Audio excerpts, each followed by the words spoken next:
Pathway to Freedom is the consequence of a dream in which I had a conversation with Thompson.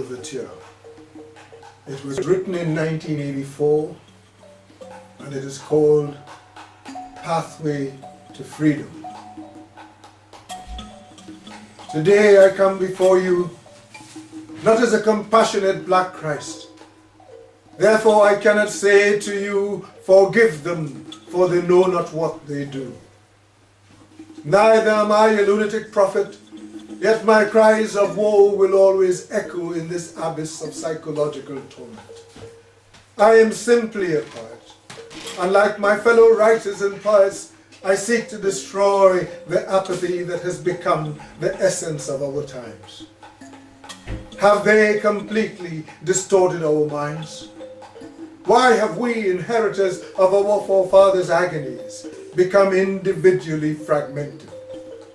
Why have we abandoned the uniting bond which shaped nations and all other oppressed hold sacred? Is there an aura of madness in us?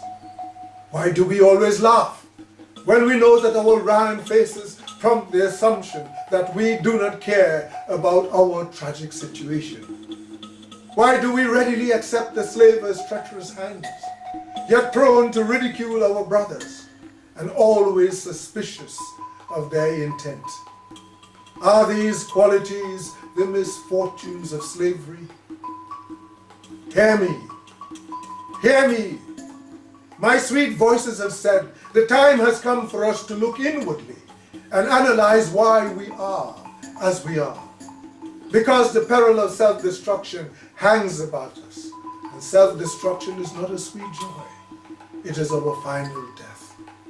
And to that instruction I have responded, and though I am not mad, I in my search for answers have spoken to the clouds, the wind, the rain, the sea, the earth and the stars. Because they would always remember what we, the children of slaves, have chosen to forget. I am not mad, yet in my search for answers I've spoken to the spirits of Thompson, George Gordon, and all those who died for our freedom, because they have made the sacrifice that we, the children of slaves, have labored to forget. I summoned their spirits, and they answered me. They answered me. Thereafter the darkness in my eyes cleared as intermittent claps of thunder punctuated the aura of solemnity. A deathly silence, and out of that silence I heard agonizing cries which chilled my soul. Humbly, humbly I knelt to witness the resurrection of those who died for our freedom. Millions of weeping souls led by Thompson and George Gordon, all weeping for us and our children. Their incessant tears flooding the earth, flooding the earth, flooding the earth.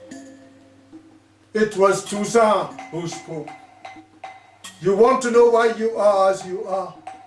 I shall tell you, but what I say to you must be told to them. Tell them they are as they are because they are ashamed of their history. To be ashamed of their history is to be ashamed of us who died for them to be free. And so we weep because they are ashamed. To pretend that their history did not happen is to live in the shadows of lies. But lies will not win freedom nor equality. Remind them that we are the victims of the slavers' terror, and it is for the slavers to be contemptuous of their foul deeds, the most monstrous mass of evil since the dawn of man. But they are not, because they created the God we hold divine. To adore God and yet endure the terror of those who claim divine allegiance is immoral. Then I tell you it is better to renounce God, acknowledge Christianity as a curse, and make the devil a saint, because the priests, bishops, and popes, guardians of the principles of our Christianity, have gorged themselves on the rewards of our suffering. Then let our history be our Bible. Let it inspire, tell it, Preach it until it is sealed in the hearts of our people. Remind them that Thomas Carlyle wrote, I do not begrudge you your freedom, for even in your freedom you will be slaves to the whites. For who can doubt that they are born lords of you, and shall always be masters of you? And so the web of slavery spins and spins and spins. It spins because you have abandoned the cause and chosen to build personal monuments. Tell them the cause of freedom is right and greater than any man. Tell those who see themselves as the black elite, they are not free. Tell them their selfishness is negative. Tell them be positive. Regenerate pride in their blackness. Use their education and their wealth effectively. Let loving care be the strength of the brotherhood.